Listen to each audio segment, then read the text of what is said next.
এছাড়া লেকচার শুরুর আগে আমি সব সময় একটা দোয়া পড়ি, সেখানে আমি আল্লাহর কাছে সাহায্য চাই। আপনারাও করতে পারেন যখন কোথাও লেকচার দেবেন অথবা এমন কিছু করছেন যে কাজটা খুবই কঠিন। এই দোয়া করেছিলেন মুসা আলাহিসাল্লাম যখন আল্লাহ তাআলা মুসা আলাহিসাল্লামকে বললেন যে এই বাণী ফেরাউনের কাছে পৌঁছে দাও। তাহলে পবিত্র কোরআনে সূরা তাহা অধ্যায় নম্বর 20 আয়াত 25 থেকে 28, রব্বি ইশরাহ লি সাদরি ওয়া ইয়াসসির লি আমরি ওয়াহলুল উকদাতাম মিন লিসানি ইয়াফকাহু কাওলি। যার মানে হে প্রতিপালক, আমার বক্ষ প্রশস্ত করে দাও এবং আমার কাজকে সহজ করে দাও, আমার জিহ্বার জড়তা দূর করে দাও যাতে তারা আমার কথা বুঝতে পারে।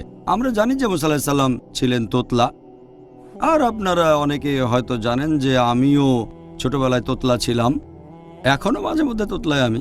সেজন্য আমি এই দোয়া পড়ি প্রত্যেক লেকচার শুরুর আগে। মুসা আলাইহিস সালাম আল্লাহর কাছে দোয়া করেছিলেন তার জিহ্বার জড়তা দূর করে দেওয়ার জন্য, যাতে ওনার কথা তারা বুঝতে পারে। অনেক সময় দেখা যায় বক্তা এবং শ্রোতার মধ্যে একটা প্রতিবন্ধকতা তৈরি হয়েছে, তাই আমরা আল্লাহর কাছে দোয়া করব এই বাধা যেন দূর হয়ে যায়। তাই প্রত্যেক লেকচারের আগে আমি দোয়া করি যে দর্শক এবং আমার মাঝখানে কোনো বাধা থাকলে যেন দূর হয়ে যায়।